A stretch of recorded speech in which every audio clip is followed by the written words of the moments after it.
Hey everyone. So I'm going to talk a little bit about mental health in the age of coronavirus. I haven't been exercising. I haven't, I think the last time I properly went running would have been the Club 5K that was organised for, I think, almost exactly a week before the whole lockdown thing happened. And I was slow and everything cramped and everything hurt, so I don't count that one. Realistically, the last time I would have done any decent running would have been my team's last match. I can't even honestly remember when that was. And also I'm a forward, so I probably ran the length of this park bench and that was it. As you know, anybody watching this in Ireland, as you know, you can leave your house for exercise as long as you stay within a 2 kilometer radius of your house. I haven't been doing it. I've gone for the odd walk and stuff, but nothing serious.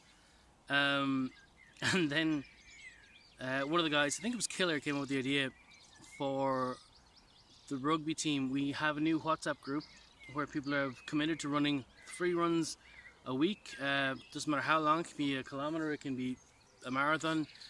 So 3 runs in a week, and you have Strava or something, track it, and you then post it into the group. So there's accountability. And that's great, because I mean, like Jules was sharing loads of workouts and stuff in the beginning. I don't know if people were doing them, but thanks for sharing them. But I know I wasn't. So doing a short run now and again would help. So yesterday I actually went out to the Curra Rugby Club and I brought my boots because my running shoes are worn out.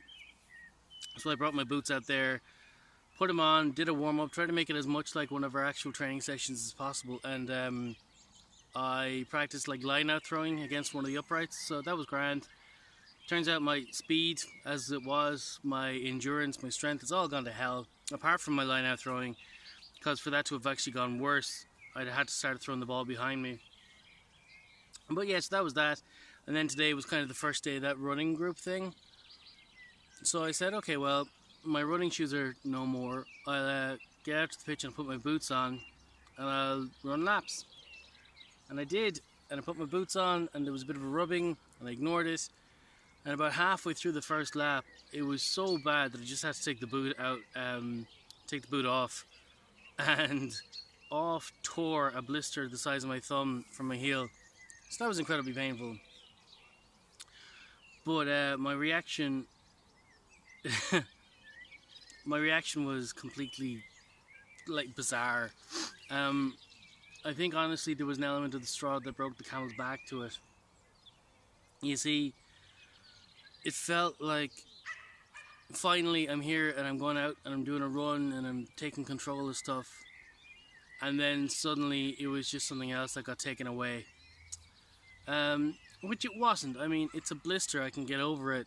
I got home and I got some Compeed plasters. I've got it on now and I'm actually out for a walk. I've got Strava paused while I'm videoing this. Sorry about the light going all crazy.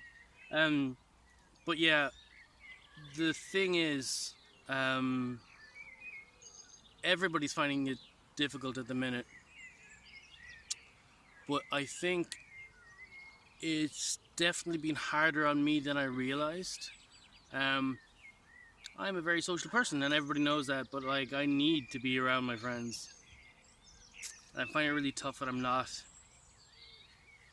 And my family, not like, I mean, I don't see my family all that often, but now knowing that I can't and not knowing when I will again, and as horrible as it is, but I mean, if somebody gets sick, we don't know if we will again. That's what I don't want to think about. And not thinking about things has been my coping strategy for the last while. Generally, if there's a problem and you ignore it and you just live in a denial, it's not a great strategy. But at the minute, what else can you do? Like, you can sit at home and you can not go out and you can follow the rules, and that's great. And my friend Stu was talking to me yesterday and he was pointing out how like people are following the rules and the numbers are looking good and the curve is flattening. which is great because I've always found that in retail you see the best and worst of humanity, and now it's worse because if I'm seeing 1,000 people a day, generally it's like, oh god, today was really busy, I'm glad it's over. But if I'm seeing those numbers now, I'm like, what are you doing? Like, I really don't think there's malice to it, but there's definitely ignorance and stupidity and not giving a shit about anybody else to it. I came down here for a walk, and you probably can't see them, but there's a bunch of teenagers over there hanging out in the workout equipment, like not staying the right distance apart. I highly doubt that they're all from the one household. Like, fuck you guys, you know? This is why the running really hit me, because I was like, it's something that I can control with the whole COVID-19 thing, with being in denial. Like, there's no better way to deal with it. Just blind hope and optimism and living in denial, because I can't control anything. Then I thought, I'll go for a run. And then that was taken away from me. And that, oh, it killed me. So yeah, actually after that that blister thing, I sat down on the pitch to make a video about training yesterday and explaining the whole running group thing. And I was thinking about like seeing my family and talking about how I miss my friends, and being on Skype and stuff helps. But like in the beginning it was kind of a, hey, we've got this way around it all. But now it's just, I know it's not doing the same. I need to be around people. I'm sure there's others like me. I'm sure there's others who don't care as much. I'm sure there's people who are handling it worse. But yeah, like our team, we play for like Newbridge Thirds, and it's a social rugby team. But it's only when rugby stops that you really notice the social element of it. Like, I started for a bit of fun and for fitness, but yeah, the actual social life element of it was huge for me, bigger than I thought, and now it's been taken away.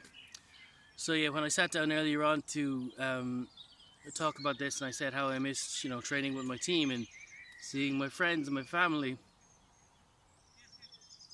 I just started to cry.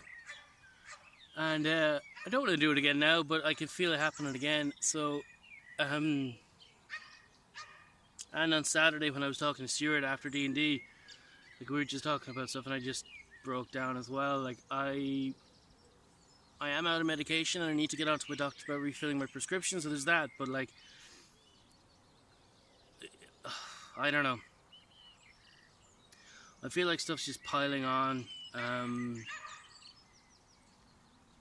Things are definitely more difficult than I thought, and I really just want it all to be over, like everybody does, obviously. But like, I don't know how long more I can last living like this. And then I see shit like that, or the shop, or my neighbors. Like Saturday, had somebody call over to the house, and today, as I was leaving to go on my walk, there was somebody called over to the house. I was like, what the fuck are you doing? And the other thing is, I mean, if you're sitting at home and you're working from home and you're doing everything you're meant to do, great. And like, you're lowering the chances of you or your friends and family getting sick, and that's fantastic. That's what you're meant to do. And then this fucker has their friends call over, because fuck it, they're special and the rules don't apply to them. It's still probably not going to affect you that much. The whole thing about flattening the curve doesn't mean that none of us get sick. It's that the system isn't overwhelmed when we get sick. But yeah, we're all flattening the curve, and obviously the more you're doing that, the less likely you are to get sick, so that's a bonus.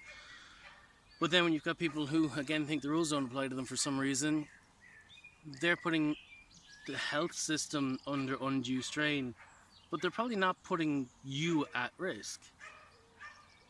Unless that person comes into your workplace every day, because you work in the local shop.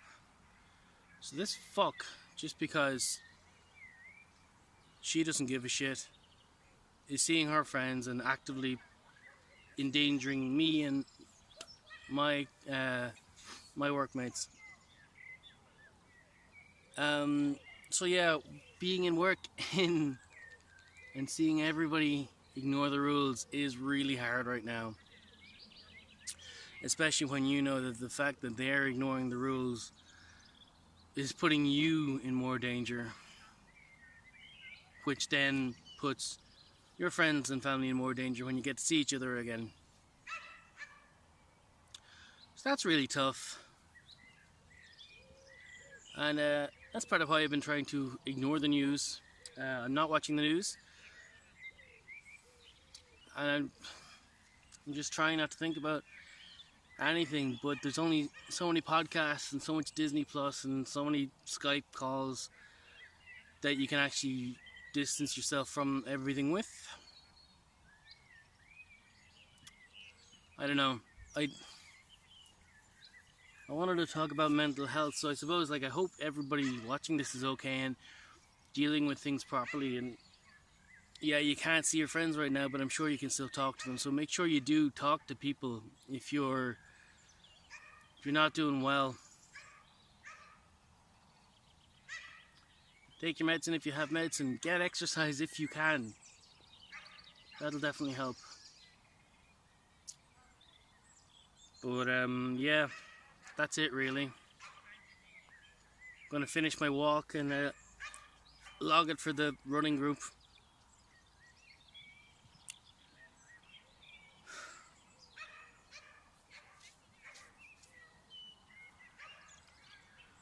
I just really miss people.